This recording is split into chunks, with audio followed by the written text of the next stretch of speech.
2012년 오후 여성 시신 한 구가 중국 장례식장으로 보내집니다. 그녀의 이름은 위안, 불과 20대 초반의 여자였어요. 그것도 무용 선생님. 생전 어린 아이들에게 무용을 가르쳤는데 죽기 전날 오후에 너무 피곤했나봐. 모임을 가지고 집으로 걸어가다가 길거리에서 그대로 기절한 거예요. 길 가던 행인이 그녀를 발견, 바로 신고해줘서 병원으로 이송이 되는데 안타깝게도 그대로 사망해요. 그녀의 사망 원인은 너무 일을 잠도 안 자고 열심히 했던 거지. 과로로 인한 심장 돌연사. 와, 이 소식을 들은 부모님 깜짝 놀라죠. 위안의 어머니는 그 자리에서 기절했대요. 하지만 아버지는 강했습니다. 현실적으로 생각해야죠. 이제 어떻게 해야 하나.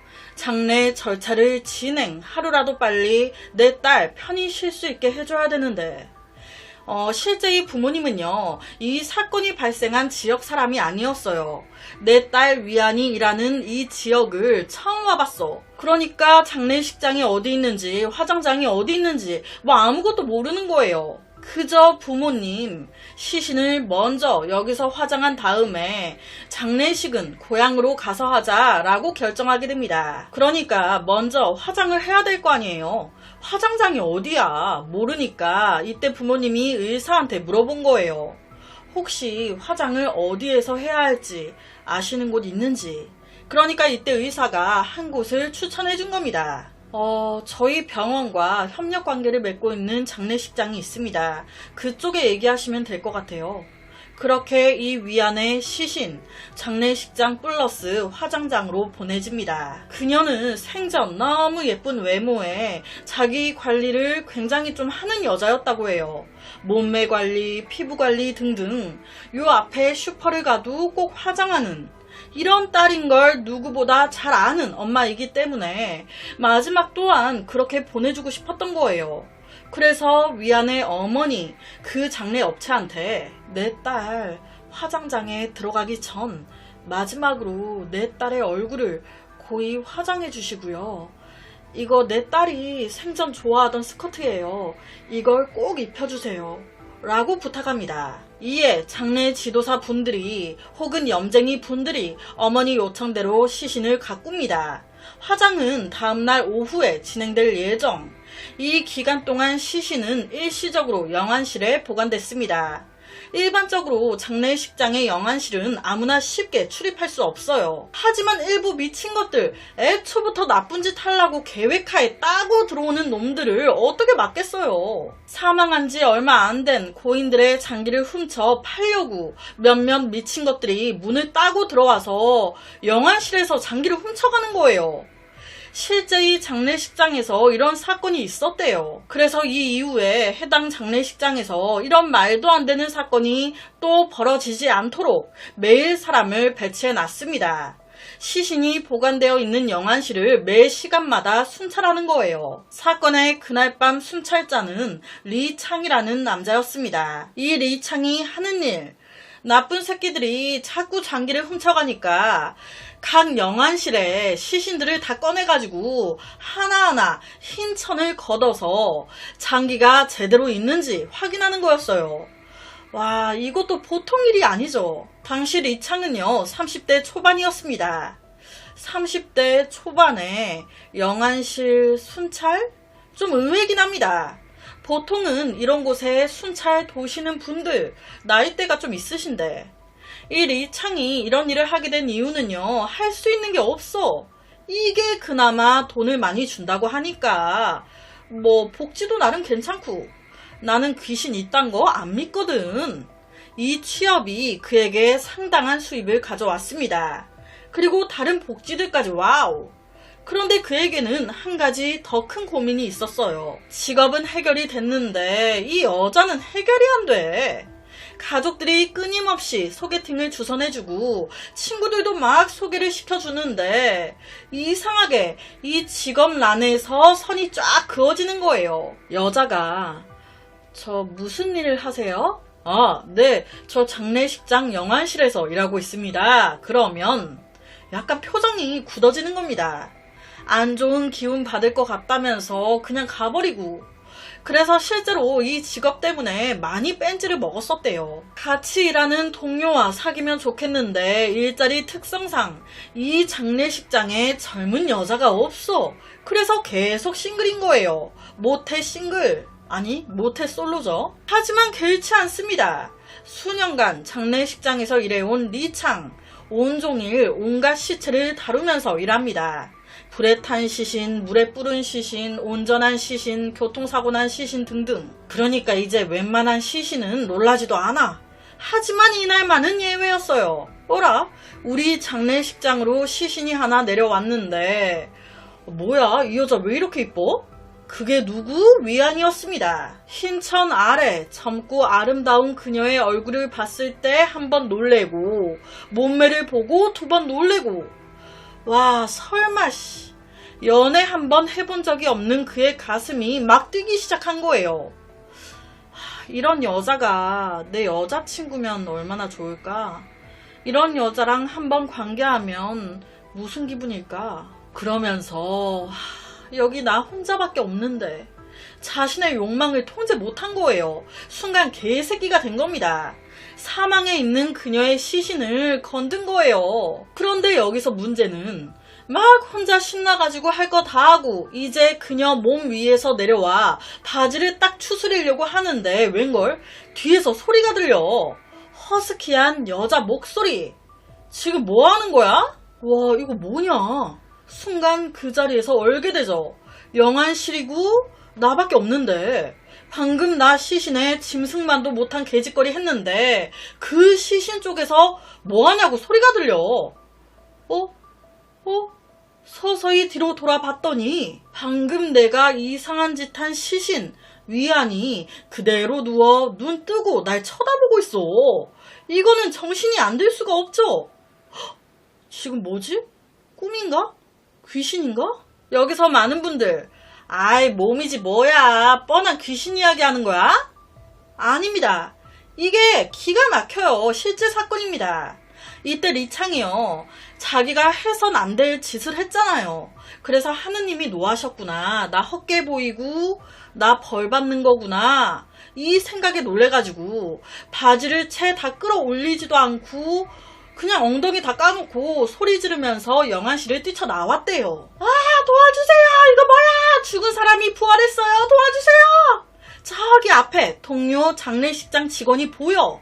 그러니까 막 죽은 사람이 살아났다고 도와달라고.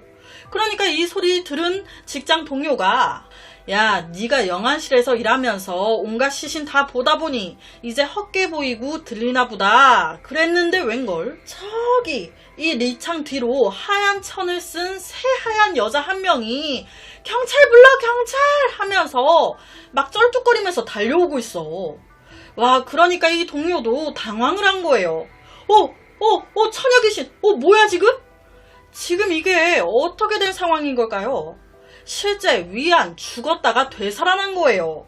부활 실제 했습니다. 이때 위안은요 자기가 어디 있는 건지 지금 이게 무슨 상황인지 전혀 몰랐어요. 하지만 딱 하나는 정확히 기억했습니다. 저 새끼 저거 방금 내 몸에 이상한 짓 했어.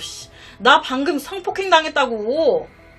와 안되겠다 생각한 그녀는요 흰 천을 둘러매고 더듬거리면서 당직실로 갑니다. 그리고 거기서 스스로 경찰서에 전화해요. 성폭행 당했다고. 여튼 현장에 도착한 경찰은요 한 팀은 그녀를 병원으로 또 다른 한 팀은 동료와 도망친 리창을 찾기 시작해요. 얼마 안 가 바로 잡히죠. 아니 그러니까 이 리창 입장에서는 시신에 방금 몹쓸 짓을 했는데 그 시신이 갑자기 살아난 거 아니에요. 웬만한 공포 영화보다 더 무서운 그런 상황인 거죠. 그럼 이 위안은 어떻게 된 걸까? 실제 병원에 실려왔을 때 그녀는 뇌에 산소가 부족해 심장 박동과 맥박이 거의 사라진 상태였습니다. 그러니까 표면적으로 진짜 심장이 멈춘 상태로 보였어요.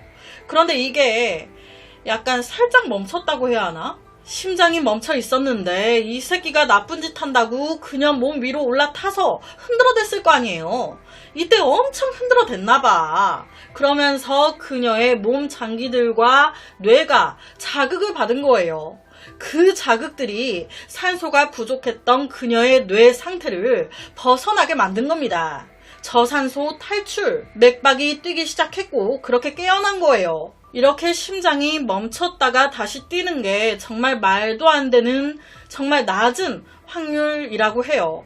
더구나 지금 상황이 이게 뭡니까? 그러니까 이게 좀 애매한 게 만약 리창이 그때 이 짓거리를 하지 않았다면 그녀는 어떻게 되는 거였을까요? 다음날 오후에 화장이 예약돼 있었어요. 화장장에 들어가서 불타 없어지거나 그대로 정말 숨졌을 가능성이 높죠. 진짜 기분 더러운데 어떻게 보면 리창이 그 짓거리를 해줘서 죽었다고 포기하고 있었는데 되살아난 느낌도 없잖아 있어요 지금. 위안의 부모님은요 되살아난 딸을 본 후에 정말 얼마나 좋았겠어요. 하느님 감사합니다, 부처님 신령님 감사합니다 했겠죠. 하지만 이때 위안 너무 혼란스러웠어요. 내 마지막 기억은 모임을 가지고 길을 걸어가다가 기절한 거? 그리고 어렴풋이 정신이 들었을 때 한 미친놈이 내 위에서 이상한 짓 하고 있었던 거? 어찌 보면 리창 아니었으면 그냥 죽은 걸로 끝났을 수도 있는 운명이었어요. 하지만 다시 보면 범죄는 범죄지. 내 몸을 더럽힌 거 아니야. 벌 받을 건 받아야지. 그렇게 리창 체포 후에 신문에 들어가는데 경찰이 물었대요. 왜 그 고인 시신에 그 짓을 하냐고. 그게 거기서 하고 싶디? 이 질문에 리창은요. 그게 저도 모르게 너무 이뻐서 충동적으로 그런 거예요. 저는 죽은 줄 알고 시신에 그런 거예요. 살아있는지 몰랐다고요. 살아있는지 알았으면 절대 안 그랬을 거예요. 하지만 판사는 그렇게 생각하지 않았습니다. 당시 위안은 거짓 사망 상태였다. 어찌됐든 당신은 살아있는 사람한테 그 짓 한 거다. 따라서 리창 강간죄를 저질렀다. 여기서 주요 쟁점이 된 건 강간죄냐 시신 모욕죄냐 라는 겁니다. 판사는 강간죄다. 하지만 이에 대해서 리창 변호사 뭔가를 내밀어요. 다름 아닌 위안의 사망 진단서. 병원이 이걸 내줬습니다. 그리고 영안실로 시신이 내려왔죠. 다음날 오후 화장까지 예약이 되어 있었습니다. 리창 입장에서는 되살아날 거라고 생각이나 했겠습니까? 사건 당시 시신이었다고 보는 게 맞습니다. 시신을 모욕했죠. 이것에 대한 처벌만 받아야 합니다. 솔직히 리창이 안 그랬으면 위안 살아날 수 있었을까요? 객관적으로 보면 리창 때문에 그녀 살아난 거 아닙니까? 구해준 거 아니에요. 이에 대해서 위안 플러스 그녀의 가족들도 맞다고 얘기해줍니다. 강간죄는 아닌 것 같다고. 시신 모욕죄가 맞는 것 같다고. 시신인 줄 알고 한 거 아니야. 따라서 판사는 시신 모욕죄로 리창에게 징역 2년을 선고합니다.